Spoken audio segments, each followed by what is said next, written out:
जिला collector LN मंत्री की अध्यक्षता में सोमवार को जिला कलेक्टर सभागार में सतत विकास के लक्ष्य की विभागवार चर्चा हेतु जिला स्तरीय सतत विकास लक्ष्य 2030 क्रियान्वयन एवं मॉनिटरिंग कमेटी की द्वितीय बैठक का आयोजन किया गया है। बैठक में जिला कलेक्टर मंत्री ने इस बारे में विस्तार से चर्चा कर आवश्यक निर्देश दिए। बैठक में सभी विभागों के सहयोग से 17 अलग अलग लक्ष्यों एवं 169 उद्देश्य एवं 225 संकेतकों पर वर्ष 2030 तक दुनिया भर से गरीबी को सभी आयामों समाप्त करना है और सबके लिए एक समान, न्यायपूर्ण और सुरक्षित विश्व की सृष्टि करना एवं लैंगिक समानता, स्वस्थ जीवन एवं शांति, न्याय और सुदृढ़ संस्थान आदि लक्ष्यों पर संबंधित विभागों से चर्चा की गई। उन्होंने बताया कि सतत विकास लक्ष्य 2030 में पाली जिला 13वीं रैंक आने पर सभी विभागों आगामी वर्ष 2025 में रैंक में सुधारने हेतु पिछड़े गोल्स में सुधार करने के लिए कार्य योजना बनाकर कार्य करने के लिए अध्यक्ष महोदय द्वारा सभी विभागों को निर्देशित किया गया कि विभागवार संकेतकों की सूचना सांख्यिकी विभाग को उपलब्ध कराई जाए। लोकल से लेकर ग्लोबल तक की खबरों के लिए देखते रहिए सच्ची रिपोर्ट। भाजपा प्रदेश अध्यक्ष व राज्यसभा मदन राठौर देर शाम तकतगढ़ पहुंचे।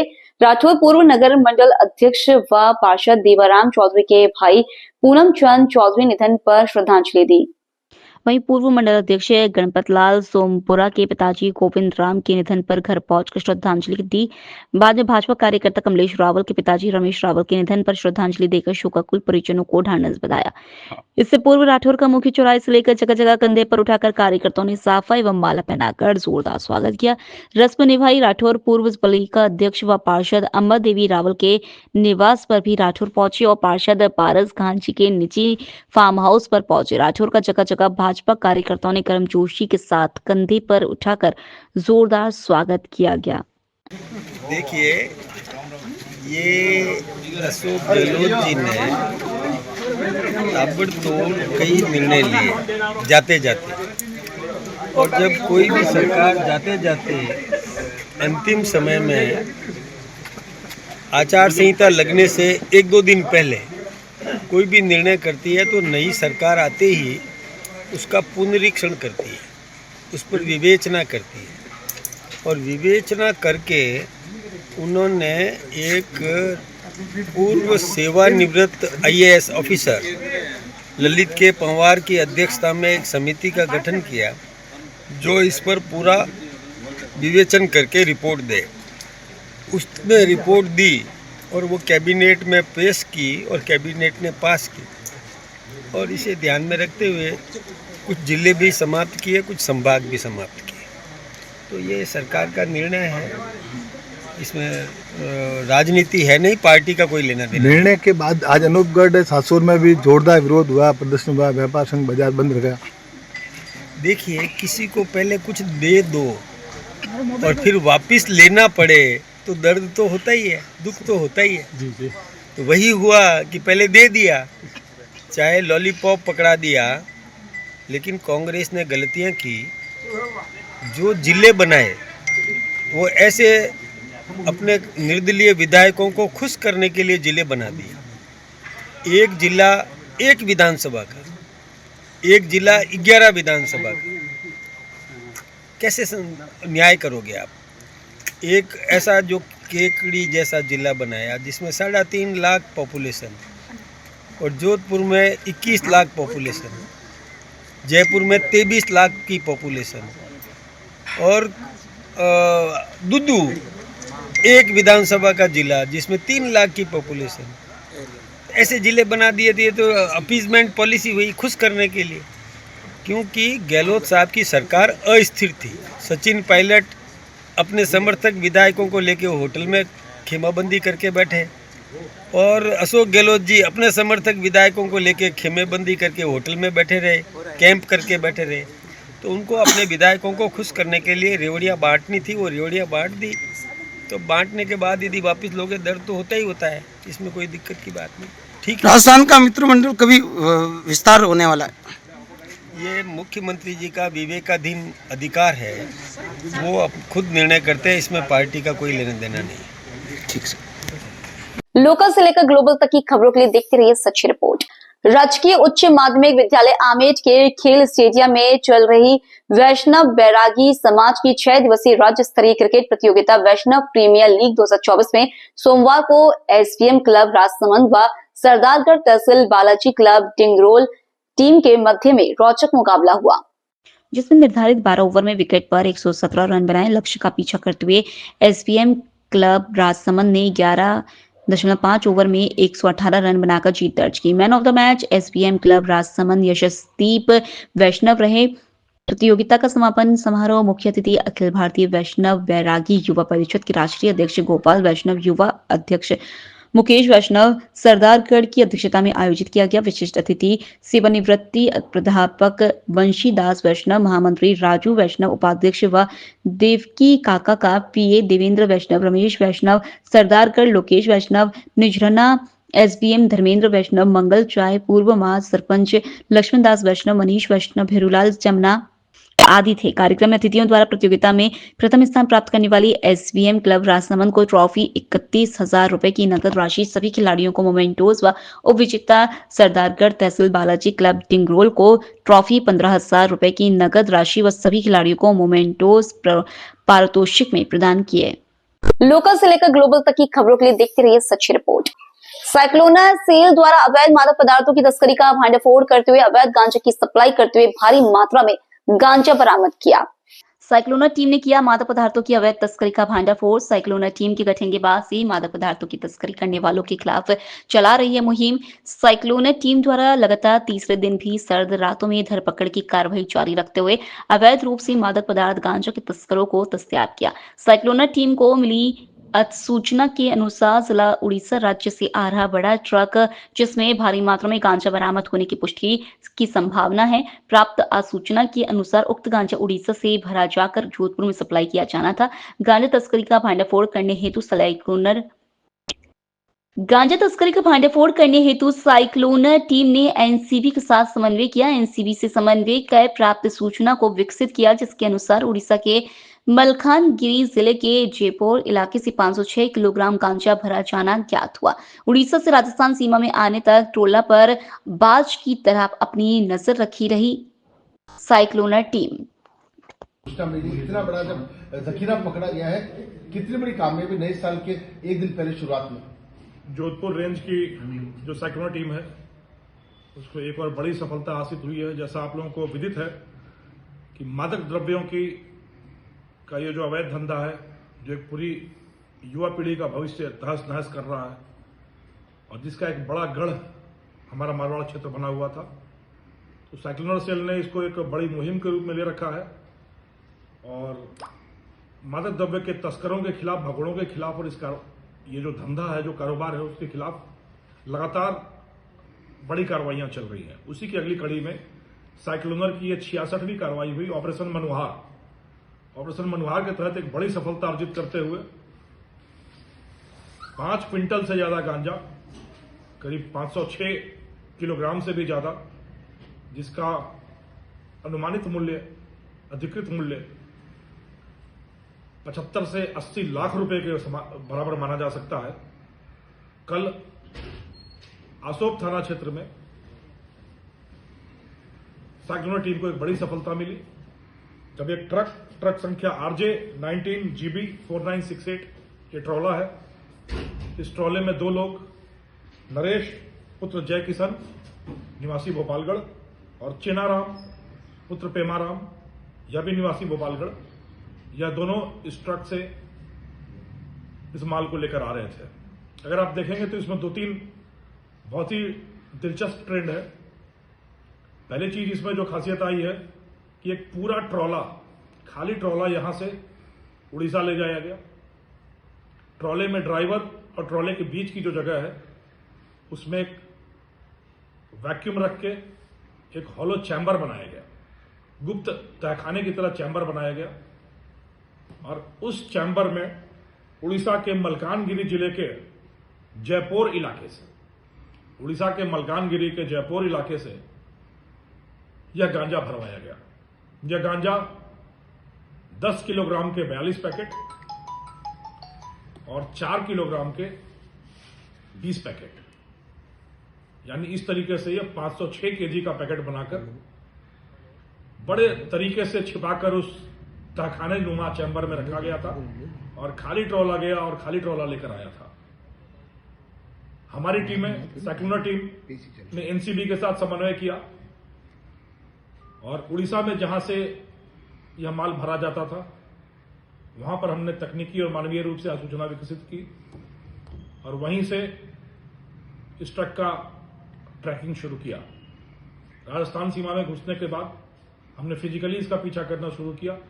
हम लोगों की मंशा यह थी कि यह जहां डिलीवर होगा, जहां लाकर गोदाम में रखा जाएगा, जिनको दिया जाएगा, जिसको हॉट परसुइट बोलते हैं हमारे तकनीकी पुलिसिया भाषा में, तो वह करने का प्रयास किया। पर बीच रास्ते में कहीं पर यह ट्रॉला किसी ढाबे पर चाय पीने रुका। हमारी टीम उसके पहले ढाबे पर रुक गई और उस ढाबे पे किसी ने साइक्लोनर टीम को पहचान लिया और इनके जासूस हर जगह लगे होते हैं। फिर इन तक यह खबर पहुंचा दी गई कि कहीं साइक्लोनर टीम आपका पीछा तो नहीं कर रही है और फिर ये हड़बड़ी में आ गए और इनकी वह कवायद चलने लगी, कहीं छोड़ के इसको निकलना पड़ेगा, क्योंकि जिन लोगों से यह संपर्क में थे उन सबके फोन धड़ाधड़ बंद होने लगे। तो हमारी समझ में आ गया कि कहीं ना कहीं कोई चीज हो गई है। तो फिर आसोप थाने के बाहर नाकेबंदी लगाकर यह धरपकड़ की गई, जिसमें दोनों आरोपी जो ड्राइवर और खलासी बन के आ रहे थे वह दोनों भी पकड़े गए और यह पूरा माल बरामद हुआ। इस पूरी कवायद में एनसीबी का बहुत सहयोग रहा और मानवीय और तकनीकी आसूचना संकलन और संश्लेषण का एक अद्वितीय अप्रतिम उदाहरण रहा। पूछताछ में बड़े हैरतअंगेज खुलासे हैं। बहुत ज्यादा मैं प्रकाश नहीं डालूंगा क्योंकि अभी हम लोगों का जो ध्यान चल रहा है वह ध्यान केंद्रित है कि कहां से लाया जा रहा था, किन व्यक्तियों के थ्रू और किन व्यक्तियों के लिए था। बट दो दिलचस्प चीजें मैं इसमें आपको बताऊंगा।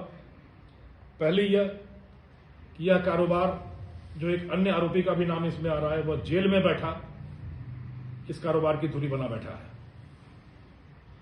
जेल में बैठा वहीं से वो कोऑर्डिनेट कर रहा है इस पूरे माल के आवाजाही को। और दूसरा कि नए साल पर ऐश मौज के लिए यह माल पंजाब और हरियाणा में आपूर्ति की जानी थी। क्योंकि गांजे का बहुत ज्यादा मार्केट मारवाड़ में नहीं है, तो यह एक व्यापार के रूप में इसको यहां पर बढ़ाकर पंजाब और हरियाणा क्षेत्र में इसको डिलीवर करने की, आपूर्ति करने की योजना थी। आप देखें तो किस तरीके से इसमें इन्वेस्ट किया गया है। करीब 50 लाख का ट्रक है। अभी यह भी जांच चल रही है कि यह ट्रक जाली नंबरों का है, सही है, गलत है। करीब 50 लाख का ट्रक है जो दांव पे लगाया गया। यहां से खाली ट्रॉला गया और खाली ट्रॉला आया तो करीब 1.5 से 2 लाख रुपए का तेल और टोल लगाकर यह निवेश करके इतना भारी रिस्क, इतना भारी जोखिम उठाकर यह अपराधी करीब 2000 किलोमीटर की दूरी तय करके माल को उड़ीसा से लेकर आ रहे हैं। तो ध्यातव्य यह है कि उड़ीसा के सीमावर्ती क्षेत्रों से, उड़ीसा, आंध्रा, तेलंगाना का जो सीमावर्ती क्षेत्र है, वहां से गांजे की जो यह आपूर्ति हो रही है, यह एक बहुत बड़ी चुनौती है हम लोगों के लिए। और मैं उम्मीद करता हूं कि ये इतनी बड़ी कार्रवाई से एक बार इनके इस निवेश को भारी धक्का लगेगा। कुछ ना कुछ कमर की हड्डी टूटनी, रीढ़ की हड्डी जरूर टूटनी चाहिए इतने बड़े नुकसान के बाद। पर अब ध्यान देने की बात यह है कि लगातार इस प्रवृत्ति पर निगाह रखी जाए और इस नशे के कारोबार को, इस जहर के सौदे को जड़ से निर्मूल करते हुए नेस्तनाबूद किया जाए, ध्वस्त किया जाए। साइक्लोनर सेल द्वारा अवैध मादक पदार्थों की तस्करी का भांडाफोड़ करते हुए अवैध गांजे की सप्लाई करते हुए भारी मात्रा में गांजा बरामद किया। लोकल से लेकर ग्लोबल तक की खबरों के लिए देखते रहिए सच्ची रिपोर्ट। विकास कुमार, महानिरीक्षक पुलिस जोधपुर रेंज जोधपुर, ने बताया कि साइक्लोनर सेल द्वारा मादक पदार्थों की तस्करी करने वालों के विरुद्ध एक मुहिम छेड़ रखी है। इस मुहिम के तहत आज 5वें दिन भी लगातार साइक्लोनर सेल द्वारा कार्रवाई जारी रखते हुए 3 वर्षों से फरार चल रहे 25,000 रुपए का इनामी वांछित अपराधी को धर दबोचा है। कार्रवाई का विवरण वांछित अपराधी मोहम्मद इलियास पुत्र शमसुद्दीन निवासी सादो की ढाणी पलीना पुलिस थाना लोहावट को किया दस्तयाब। वांछित अपराधी इलियास पिछले 3 वर्षों से पुलिस की गिरफ्त से दूर था। अपराधी की गिरफ्तारी पर पुलिस अधीक्षक जिला फलौदी द्वारा 25,000 रुपए का इनाम घोषित किया गया था। अपराधी इलियास फलौदी का निवासी होकर आसाम राज्य से संचालित कर रहा था अवैध मादक पदार्थों की गैंग को। जोधपुर रेंज की साइक्लोनर टीम का मादक द्रव्यों के तस्करों, कुख्यात एवं वांछित तस्करों के खिलाफ ताबड़तोड़ कार्रवाइयों का सिलसिला जारी है। आज लगातार चौथे दिवस कार्रवाइयों का चौका लगाते हुए 3 वर्षों से वांछित 25,000 रुपए का इनामी मोहम्मद इलियास पुत्र शमसुद्दीन निवासी लोहावट, जो असम में रहकर उत्तर पूर्व से, भारत के उत्तर पूर्व से, खासकर मणिपुर से मादक द्रव्यों के राजस्थान में तस्करी का महत्वपूर्ण सूत्रधार बना बैठा था, उसको गिरफ्तार करने में सैक्नो टीम को सफलता मिली है। ऑपरेशन सैली नाम रखा गया था इस ऑपरेशन का, और यह सैक्नो टीम की 67वीं बड़ी सफलता है। मोहम्मद इलियास पिछले 3 वर्षों से फरार था। इस पर 25,000 रुपए का इसकी गिरफ्तारी पर इनाम था। इस व्यक्ति की कहानी भी बड़ी ही दिलचस्प सी कहानी है। 10वीं तक पढ़ाई करने के बाद जब पढ़ाई में मन नहीं लगा तो इसे घर वालों ने सऊदी अरब भेज दिया कमाई करने को, घर चलाने को। वहां जाकर इसने मेहनत तो की, पर मेहनत रास नहीं आई और पतली गली से, शॉर्टकट से पैसे कमाने की प्रवृत्ति इसके मन में पनप उठी।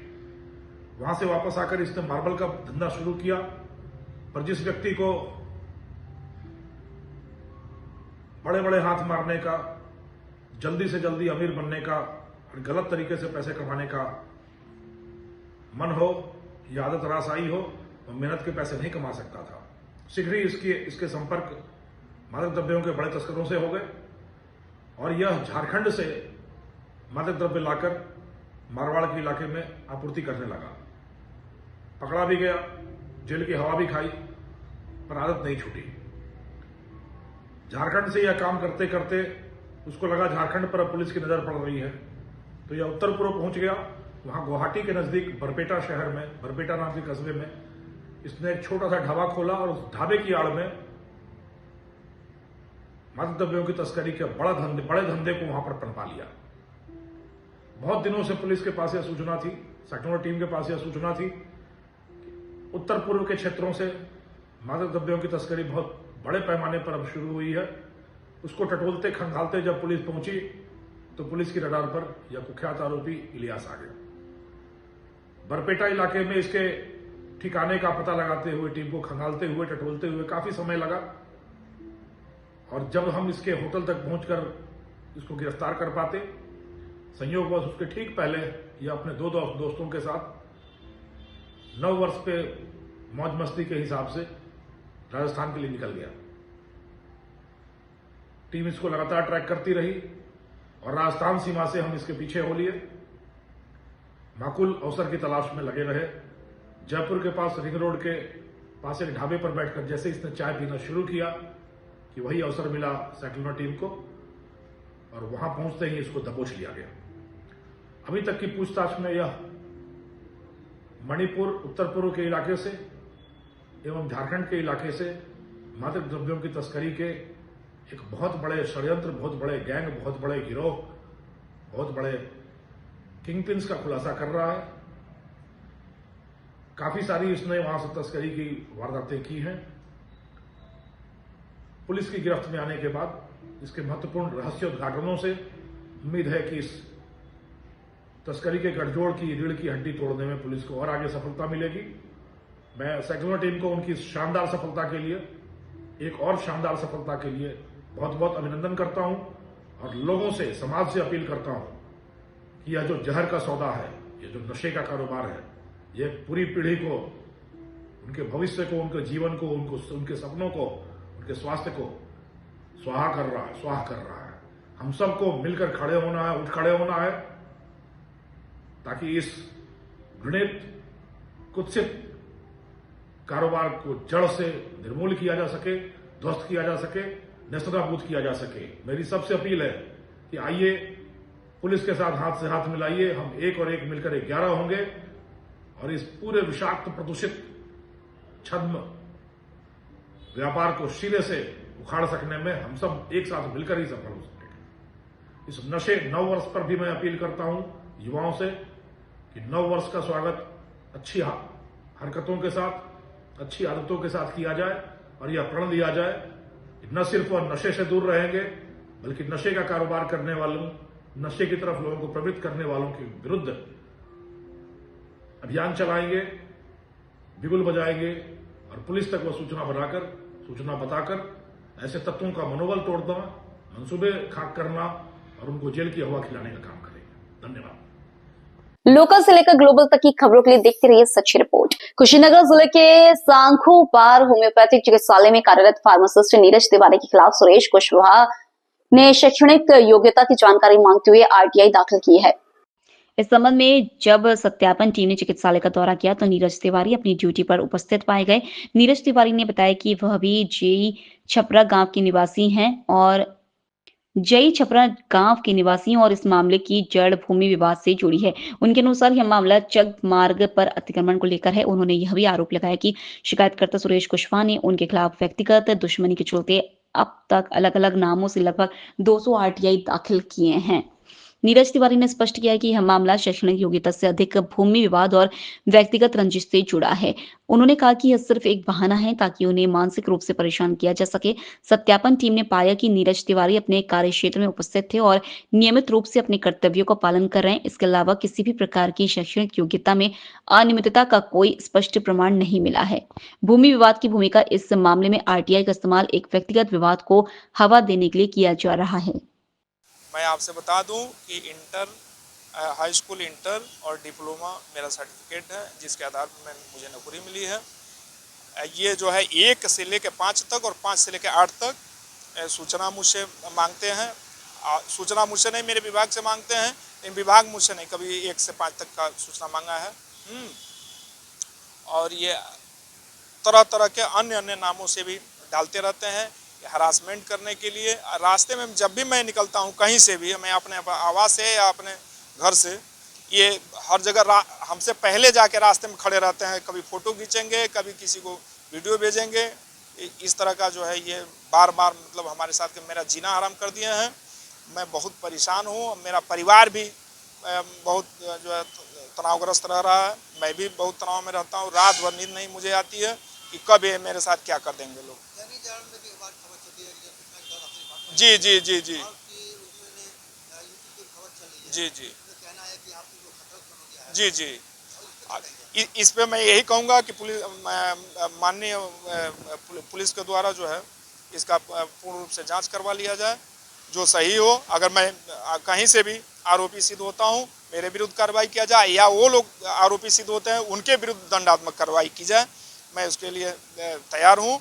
दूसरी बात कि मैं ये माननीय मुख्यमंत्री जी से भी ये निवेदन करूंगा कि सरकारी कार्यों में 2021 से लगातार इन लोगों ने छेड़छाड़ करते हुए आ रहे हैं, जो मैं काफ़ी परेशान हूं। इसके लिए मैं चाहूँगा, ये भू माफिया किस्म के भी लोग हैं। अभी जांच में पता चल जाएगा कि कितने लोगों की ज़मीन इन लोगों ने अवैध रूप से कब्जा कर रखा है। नीरज कुमार तिवारी, फार्मासिस्ट हूँ मैं, साको पार में नियुक्त हूँ। आज मैं सांखो पार राजकीय होम्योपैथिक चिकित्सालय में मौजूद हूँ। जी जी जैसा कि सुरेश कुशवाहा नामक एक व्यक्ति हैं जो आरटीआई कार्यकर्ता हैं। जी जी आप लोग आरटीआई डाले हैं, आपसे सूचना मांग रहे हैं। जी सूचना में ये कह रहे हैं कि आपके उनको खतरा पैदा हो गया है। जी जी और खतरा के पीछे का रीजन क्या है कि आप लग रहा है कि उसी गाँव में रहने वाले हैं। जी जी पूरा प्रॉब्लम क्या है? प्रकरण यही है कि जो है हम पड़ोस के ही रहने वाले हैं। वो जो है सुरेश कुशवाहा और हमारे बीच विवाद इसी बात का है कि 2021 में जो है एक चकमार्ग का विवाद हुआ।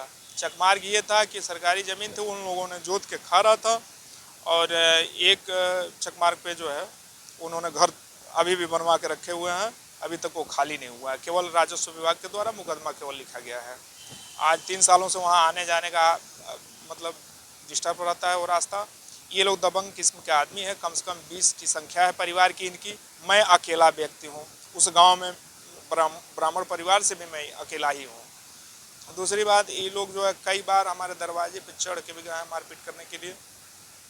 इनका ये आरोप भी लगा। लोकल से लेकर ग्लोबल तक की खबरों के लिए देखते रहिए सच्ची रिपोर्ट। राजस्थान ब्राह्मण सेवा परिषद, गौ व समाज सेवा प्रकोष्ठ व ग्रामीण समस्या समाधान संस्थान राजस्थान की ओर से एडवोकेट संजीव व्यास ने बताया कि वैष्णो देवी माता मंदिर चौपासनी हाउसिंग बोर्ड जोधपुर में कथावाचक यतीनंद कृष्ण महाराज के द्वारा पंडित अश्विनी दवे के नेतृत्व में संगीत में श्रीमद् भागवत कथा की जा रही है। जिसमें आशीष पुरोहित, कृष्णा पवार, लक्ष्मी शेखावत, भारत सिंह चौहान, संजीव व्यास व अंकित पुरोहित के द्वारा साफा माला रुपट्टा पहनाकर व भगवान की तस्वीर भेंट कर कथावाचक जी सम्मान व अभिनंदन किया गया। कथा में व्यासपीठ आसीन कथावाचक द्वारा भगवान श्री कृष्ण के रासलीला व रुक्मणी विवाह चरित्र की महिमा के बारे में बताया गया व झांकी बनाई गई। कथा में उपस्थित भक्तगण व श्रोतागण भक्ति में कथा में झूम उठे।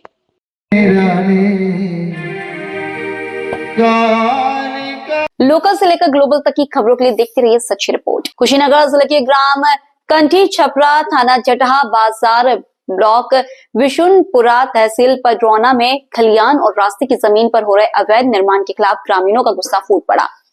आक्रोशित ग्रामीणों ने लेखपाल और ग्राम प्रधान पर मिलीभगत का आरोप लगाते हुए जमकर नारेबाजी की और विरोध प्रदर्शन किया। ग्रामीणों का कहना है कि खलियान और रास्ते की जमीन जो सार्वजनिक उपयोग के लिए आरक्षित है, वहां ग्राम प्रधान और हल्का लेखपाल की मिलीभगत से अवैध निर्माण कराया जा रहा है। यह निर्माण न केवल सरकारी नियमों का उल्लंघन है, बल्कि आम जनता के लिए समस्याएं भी खड़ी कर रहा है। सार्वजनिक जमीन पर अतिक्रमण के नीचे अवैध निर्माण से ग्रामीणों के आवागमन में बाधा उत्पन्न हो रही है। खलियान की जमीन पर निर्माण कार्य से ग्रामीणों की कृषि संबंधी कार्य प्रभावित हो रहे हैं। ग्रामीणों ने प्रशासन से अवैध निर्माण को तुरंत रुकवाने की मांग की है। लेखपाल और ग्राम प्रधान के खिलाफ जांच कर सख्त कार्रवाई की मांग की गई है। भविष्य में ऐसी घटनाओं को रोकने के लिए प्रभावी कदम उठाए जाने की मांग की है। प्रशासन की भूमिका पर सवाल। ग्रामीणों का कहना है कि प्रशासन इस मामले में अब तक चुप है। यदि जल्द कार्रवाई नहीं हुई तो ग्रामीण आंदोलन तेज करने की चेतावनी देते हुए खलियान और रास्ते की जमीन पर हो रहे अवैध निर्माण ने ग्रामीणों के जीवन को प्रभावित किया है। प्रशासन को अविलंब इस मुद्दे को सुलझाकर दोषियों पर कार्रवाई करनी चाहिए ताकि सार्वजनिक संपत्ति की सुरक्षा सुनिश्चित हो सके। प्रदर्शन किस बात के लिए कर रहे हैं? गांव की रास्ता अवरोध हो रहा है, इसीलिए प्रदर्शन लोग किए हैं। अब ये मुन्ना प्रसाद उस रास्ते को अवैध कब्जा कर रहे हैं, उसी रास्ते पर मकान का निर्माण करा रहे हैं। लेखपाल के जबरदस्ती निर्माण करवा रहे हैं, इसीलिए सब लोग प्रदर्शन कर रहे हैं। और कोई मामला नहीं ना? नहीं, वो खलियान का जमीन है और गांव की रास्ते की जमीन है, और उसी रास्ते पर वो मकान का निर्माण करवा रहे हैं लेखपाल दबंगई पर और मुन्ना प्रसाद। किस बात के लिए प्रदर्शन कर रहे हैं? हमारे गांव में मेन निकसार है सड़क, जिस पर मुन्ना प्रसाद और पिंटू प्रसाद ये सब लोग मिलकर अवैध रूप से दीवार चलवा रहे हैं, जिसमें ग्राम प्रधान नगई राजभर और रविंद्र श्रीवास्तव लेखपाल और अनुसूचित बिरादरी के कानगोई आए हैं। तीनों लोग को मिलीभगत से रास्ता को बंद किया जा रहा है। इसलिए हम लोग धरना प्रदर्शन कर रहे हैं। यहाँ से जिलाधिकारी के पास चल रहे हैं। साइक्लोनर सेल द्वारा अवैध मादक पदार्थों की तस्करी का भांडाफोड़ करते हुए अवैध गांजा की सप्लाई करते हुए भारी मात्रा में गांजा बरामद किया। लोकल से लेकर ग्लोबल तक की खबरों के लिए देखते रहिए सच्ची रिपोर्ट। बाली के अतिरिक्त पुलिस अधीक्षक चैन सिंह महिचा ने नववर्ष आयोजन से पूर्व रिसोर्ट संचालकों व जिप सफारी संचालित करने वाले सभी व्यवस्थापकों के साथ एक बैठक की और उन्हें चेताया कि रात गहराने से पूर्व जंगल सफारी को समाप्त करना होगा। ऐसा नहीं करने पर उनके विरुद्ध कानूनी कार्रवाई की जाएगी। साथ ही महिचा ने कहा कि रिसोर्ट व होटल संचालक जिनके पास बार लाइसेंस नहीं है वो शराब नहीं परोसे। पुलिस सभी जगह बैरिकेड्स लगाकर शहर को सुरक्षित करने के लिए लगातार चेकिंग करेगी। शराब पीकर वाहन चलाने वालों के खिलाफ कार्रवाई करते हुए उनको गिरफ्तार कर लिया जाएगा और उनका वाहन जब्त कर लिया जाएगा। शराब के ठेके निश्चित समय पर बंद होने चाहिए। महिचा ने सभी को नववर्ष की शुभकामनाएं भी दी। जैसा कि आपको विदित है, बाली सेक्टर में जवाई, रणकपुर, देसोली, सादड़ी ये सब एरिया पर्यटकों से अभी भरा हुआ है। देशी और विदेशी काफ़ी पर्यटक अभी आए हुए हैं और पिछले सालों की तुलना में इस बार काफ़ी संख्या में बढ़ोतरी हुई है। तो जगह जगह जो रिसोर्ट है, होटल्स है, गेस्ट हाउसेज है, इनके प्रबंधकों की हमने मीटिंग ली है और उनको पाबंद किया है कि जो भी आपके पर्यटक आते हैं आप उनको पाबंद करें कि वो जंगल सफारी 7 बजे तक पूर्ण कर लें। और जो ऑपरेटर्स हैं, जिप्सी चलाते हैं या टूर ऑपरेटर्स हैं, उनको भी बताएगा कि किसी भी सूरत में रात्रि के बाद में कोई भी सफारी जंगल में नहीं हो, अन्यथा उनकी गाड़ियां जब्त होगी। दूसरा, 31 दिसंबर को देखते हुए हमने इन सबको पाबंद किया है कि वो अगर उनके पास में लाइसेंस नहीं है बार का, तो वो लीकर का उपयोग वहाँ पर नहीं करें किसी भी सेलिब्रेशन में। अगर बार लाइसेंस है तो ठीक है, उसकी पालना करें, और नहीं है तो उसको लाइसेंस लेके ही इसका उपयोग किया जाए। और पुलिस की जगह जगह चेक पोस्ट लगेगी, चेकिंग होगी और उनको निर्देशित किया थानाधिकारीगण को भी और डीवाईएसपीज को भी कि वो अपने एरिया में राउंड पे रहेंगे, वाहनों को चेक करेंगे कि शराब पी के कोई वाहन नहीं चलाए। होटल में भी ये कहा गया कि अगर किसी भी तरह से कोई पार्टी में आता है तो उसको पाबंद करें कि वो ड्राइवर का या कैब का उपयोग करें, और स्वयं अगर शराब पी के वाहन चलाएगा तो निश्चित रूप से वो गिरफ्तार होकर गाड़ी जब्त होगी। शराब के ठेके समय पे बंद हो ये सुनिश्चित किया जाएगा और किसी भी प्रकार की छेड़छाड़ की या रोड न्यूसेंस पे कोई घटना नहीं हो। पूर्णतया जगह जगह पुलिस के पिकेट लगा करके हम शांति व्यवस्था और अच्छी गश्त व्यवस्था सुनिश्चित करेंगे ताकि 31 दिसंबर का आयोजन भी सफल हो और लोग अच्छे वातावरण के साथ में एक अच्छी भावना के साथ में अच्छे वातावरण में नए साल में प्रवेश करें। मैं सभी व्यक्तियों को इन सभी बातों की पालना करने के साथ में नववर्ष की हार्दिक शुभकामनाएं एडवांस में प्रेषित करता हूं। धन्यवाद। लोकल से लेकर ग्लोबल तक की खबरों के लिए देखते रहिए सच्ची रिपोर्ट। राजस्थान ब्राह्मण सेवा परिषद गौ व समाज सेवा प्रकोष्ठ की ओर से एडवोकेट संजीव व्यास ने बताया कि परम श्रद्धेय गुरु गोविंद कल्ला के आशीर्वाद से संत प्रभुतानंद आश्रम संत धाम प्रताप नगर जोधपुर में मासिक सेवा के चलते अमावस्या तिथि पर दिनांक 30 दिसंबर 2024 शाम 6 बजे श्याम सुंदर व्यास व श्रीमती अनुसुईया व्यास के नेतृत्व में संयुक्त हनुमान चालीसा पाठ कर संतों की प्रसादी बनाकर व खिलाकर सेवा की गई। सेवा कार्यक्रम में कृष्णा पवार, मैना व्यास, अंकित पुरोहित, अविनाश मूथा, आशीष पुरोहित, सुनीता व्यास, राघव व्यास, दीक्षा व्यास, जियाराम बिश्नोई, घनश्याम सारस्वत, आनंद व्यास, बद्रीनारायण हर्ष, देवेंद्र गहलोत, चंद्रशेखर अरोड़ा, राकेश परिहार, महेश जोशी आदि द्वारा सहयोग किया गया। साइक्लोनर सेल द्वारा अवैध मादक पदार्थों की तस्करी का भांडाफोड़ करते हुए अवैध गांजा की सप्लाई करते हुए भारी मात्रा में गांजा बरामद किया। लोकल से लेकर ग्लोबल तक की खबरों के लिए देखते रहिए सच्ची रिपोर्ट। पोलो ग्राउंड जोधपुर में जोधपुर के होनार धावक तनिष्क गौड़ का भव्य स्वागत और सम्मान किया गया। तनिष्क ने 30 दिनों में 30 मैराथन पूरी कर London marathon, New York city marathon और सहारा डेजर्ट मैराथन के लिए क्वालिफाई कर राजस्थान का नाम रोशन किया है। इस सम्मान समारोह का आयोजन जोधाना पब्लिसिटी के दिनेश गौड़ और उनकी टीम द्वारा किया गया। कार्यक्रम में विशेष अतिथि के रूप में रजत गौड़, एंकर अरुण सिंह, पत्रकार रमेश राजस्वत, वरिष्ठ पत्रकार अश्विनी व्यास, त्रिपोलिया व्यापार संघ अध्यक्ष दीपक सोनी और प्रमोद धंडिया उपस्थित रहे। सभी अतिथियों ने तनिष्क की मेहनत और समर्पण की सराहना करते हुए उन्हें जोधपुर का गौरव बताया। दिनेश गौड़ ने कहा, तनिष्क ने जोधपुर और राजस्थान को अंतर्राष्ट्रीय स्तर पर पहचान दिलाई है। उनकी यह उपलब्धि युवाओं के लिए प्रेरणा स्रोत है। कार्यक्रम में तनिष्क को उनकी उपलब्धियों के लिए सम्मानित किया गया और उनके उज्जवल भविष्य की कामना की गई। तनिष्क को इस ऐतिहासिक सफलता ने जोधपुर वासियों का सिर गर्व से ऊंचा कर दिया है। अभी आ जाओ। आज मैंने 30 दिन की 30 मैराथन पूरी कर ली है। मैं 1 से 30 दिसंबर तक लगातार फुल मैराथन दौड़ा था। ये मैराथन मैंने London marathon, New York city marathon और सहारा डेजर्ट मैराथन में क्वालिफाई करने के लिए दौड़ी थी और आज मैं सक्सेसफुली क्वालिफाई कर चुका हूँ। ये मुझे भी विश्वास नहीं हो रहा क्योंकि आज से पहले राजस्थान से कोई भी athlete London marathon, New York city marathon और सहारा डेजर्ट मैराथन में क्वालिफाई नहीं कर पाया है। मैं राजस्थान का ऐसा पहला एथलीट बन चुका हूँ जिसने 30 मैराथन भी पूरी की और इन तीनों मैराथन में एक साथ क्वालिफाई किया। इसके साथ ही मैंने जो मैराथन दौड़ी वो 100 से ज्यादा घंटे तक मैं दौड़ा हूँ पिछले 30 दिनों के अंदर। आपको कैसा लग रहा है ये रिकॉर्ड पूरा करके? मुझे बहुत अच्छा फील हो रहा है क्योंकि जब शुरू की थी तब मुझे ऐसा लग नहीं रहा था कि ये हो पाएगा।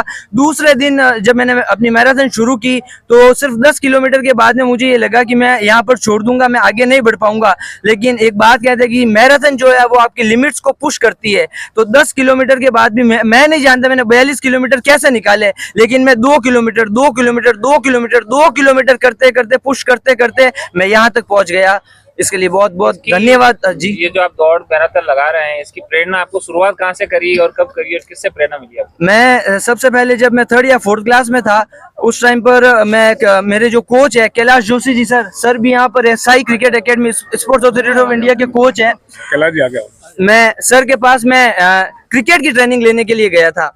उसके बाद मैं अंडर 14 जोधपुर भी खेला था। सर ने काफी अच्छा सिखाया, लेकिन सर जो फिटनेस करवाते थे वो लेवल 1 की फिटनेस करवाते थे। सर हमेशा कहा करते थे कि तुम यहाँ पर जो फिटनेस कर रहे हो कहीं ना कहीं तुम्हारे काम जरूर आएगी। मैं नहीं जानता था कि कहाँ काम आएगी, आज पता चला कि कहाँ काम आई। उसके साथ ही श्रीमद् भगवत गीता पढ़ने के बाद में मेरे अंदर ये प्रेरणा आई कि मैं इस तरीके के रिकॉर्ड बनाऊं। भगवत गीता की एक प्रेरणादायक बात मैं जरूर बताना चाहूंगा। जब अर्जुन ये मना करते हैं कि मैं युद्ध नहीं कर पा रहा हूँ तो भगवान श्री कृष्ण कहते हैं कि हे पार्थ, इस घड़ी के अंदर तुम्हारे अंदर ये नपुंसकता आई कहाँ से? अपना गांडी उठाओ और युद्ध करो, क्योंकि यही तुम्हारा धर्म है और यही तुम्हारा कर्तव्य है। तो जब भी कुछ बड़ा हासिल करने के लिए जाए, अगर आपको डर लगे तो श्रीमद् भगवत गीता का पहला चैप्टर, पहला श्लोक पढ़ ले, आप उठ खड़े हो जाएंगे। धन्यवाद। एक सेकंड रुकना एक लोकल से लेकर ग्लोबल तक की खबरों के लिए देखते रहिए सच्ची रिपोर्ट। भागवत कथा के छठे दिन का आयोजन भक्तों के लिए बेहद खास और भावपूर्ण रहा। व्यास श्याम सुंदर महाराज ने भगवान श्री कृष्ण की अद्भुत लीलाओं का वर्णन किया। इस दिन के मुख्य आकर्षण कंस वध, श्री कृष्ण रुक्मणी विवाह का प्रसंग और राधा कृष्ण की भव्य झांकियां रही। इस दिन के मुख्य आकर्षण कंस वध, श्री कृष्ण रुक्मणी विवाह का प्रसंग और राधा कृष्ण की भव्य झांकियां रही। व्यास श्याम सुंदर महाराज ने बताया कि भगवान श्री कृष्ण ने मथुरा जाकर कंस के अन्याय का अंत किया और देवकी वासुदेव को कैद से मुक्त कराया। कंस वध के दौरान श्री कृष्ण के साहस और पराक्रम की कथा सुनकर श्रद्धालु भाव विभोर हो गए। कथा के इस प्रसंग पर पंडाल में जय श्री कृष्ण के नारों से वातावरण गूंज उठा। प्रताप सिंह मेहरावन ने बताया कि भक्ति और प्रेम के प्रतीक महाराज ने रुक्मणी के अटूट विश्वास और भक्ति की कथा सुनाई। उन्होंने बताया कि रुक्मणी ने श्री कृष्ण को अपने मन, वचन और कर्म से अपनाया और भगवान ने उनकी रक्षा कर उनसे विवाह किया। विवाह का यह प्रसंग सुनते श्रद्धालु आनंदित हो उठे।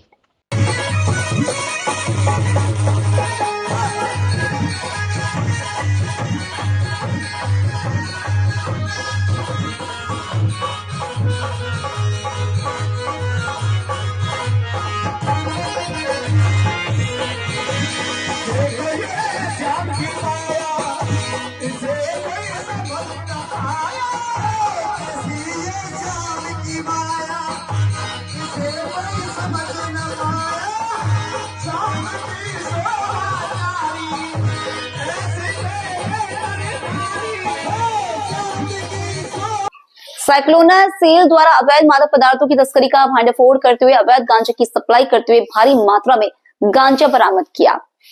लोकल से लेकर ग्लोबल तक की खबरों के लिए देखते रहिए सच्ची रिपोर्ट। पूर्व प्रधानमंत्री स्वर्गीय मनमोहन सिंह जी को block Congress committee Chaupasni housing board Jodhpur ने चौपासनी हाउसिंग बोर्ड पहला पुलिया स्थित बोलेश्वर महादेव मंदिर प्रांगण में श्रद्धांजलि सभा आयोजित कर उन्हें श्रद्धांजलि अर्पित की। ब्लॉक अध्यक्ष परम सुख पुरोहित ने बताया कि श्रद्धांजलि सभा में उपस्थित जोधपुर शहर जिला कांग्रेस दक्षिण के जिला अध्यक्ष नरेश जोशी ने स्वर्गीय मनमोहन सिंह की तस्वीर पर माल्यार्पण की तो उपस्थित सदस्यों गणमान्य जनों ने पुष्पांजलि अर्पित की। इस सभा संबोधित करते हुए जिला अध्यक्ष नरेश जोशी, ब्लॉक अध्यक्ष परम सुख पुरोहित, ओमकार वर्मा, सुनील मेहनोत, प्रीतम शर्मा ने मनमोहन सिंह द्वारा देश के लिए अविस्मरणीय उपलब्धियों के बारे में उपस्थित लोगों को जानकारी दी। सागर के ब्लॉक कांग्रेस कार्यालय में हम लोग सभी लोग हमारे देश के महान अर्थशास्त्री और प्रधानमंत्री मनमोहन सिंह जी की श्रद्धांजलि सभा में सम्मिलित हुए। मनमोहन सिंह जी देश के एक कर्मठ और ऐसे योग्य प्रशासक रहे कि विश्व की आर्थिक मंदी में भी इस देश के अंदर उन्होंने मंदी नहीं आने दी और इस देश को उस मंदी से बचाए रखा जिसका पूरा विश्व इनकी बात का लोहा मानता है। इतनी बड़ी महान आत्मा जो हमारे बीच से चली गई, हम सभी लोग भगवान से प्रार्थना करते हैं कि उनको अपने सदी चिन्हों में स्थान प्रदान करें। चौपासनी हाउसिंग बोर्ड के तत्वाधान में अविस्मरणीय पूर्व प्रधानमंत्री मनमोहन सिंह जी को श्रद्धांजलि अर्पित की गई। भारत के प्रधानमंत्री थे, लेकिन अर्थशास्त्री उनके मुकाबले में विश्व में मैं कह सकता हूं कोई नहीं हुए और भारत के लिए एक चुनौती बना के दे दी कि जीडीपी 8% इन्होंने छुआ था अपने कार्यकाल में। आज हमारे जीडीपी 8% लाने के लिए कई लोग तरसते रहेंगे, लेकिन मुश्किल है। एक नया रोजगार, नरेगा जैसा, सूचना का अधिकार, सारा कुछ मनमोहन सिंह जी के बारे में मैं कहते कहते थक जाऊंगा और आप पढ़ते पढ़ते थक जाओगे। इतनी किताबें उनके द्वारा लिखी गई है। जय हिंद। आज मैं पुनः सभी साथियों के साथ हृदय से श्रद्धांजलि अर्पित करता हूँ महान आत्मा को। आपका परिचय आपका परम सुख पुरोहित, ब्लॉक अध्यक्ष चौपासनी हाउसिंग बोर्ड। लोकल से लेकर ग्लोबल तक की खबरों के लिए देखते रहिए सच्ची रिपोर्ट। 20 लाख की नकदी, गहने, भेंट आदि पर चोरों ने बनाया मंदिर को निशाना। प्रसिद्ध ढेलाना भीरुनाथ मंदिर की तोड़ी दान पेटी, लाखों रुपए के आभूषण लेकर हुए फरार।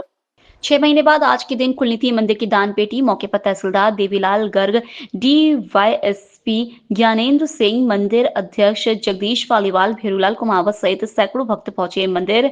भक्तों ने जताया रोष। पूर्व में 2 बार हो चुकी है चोरियां, पुलिस ने नहीं लिया मामले की गंभीरता को। फिल्मी स्टाइल में चोरी की सभी सीसीटीवी कैमरों के मुंहों को किया विपरीत दिशा में। 4 से अधिक हो सकती है चोरों की संख्या। लोकल से लेकर ग्लोबल तक की खबरों के लिए देखते रहिए सच्ची रिपोर्ट।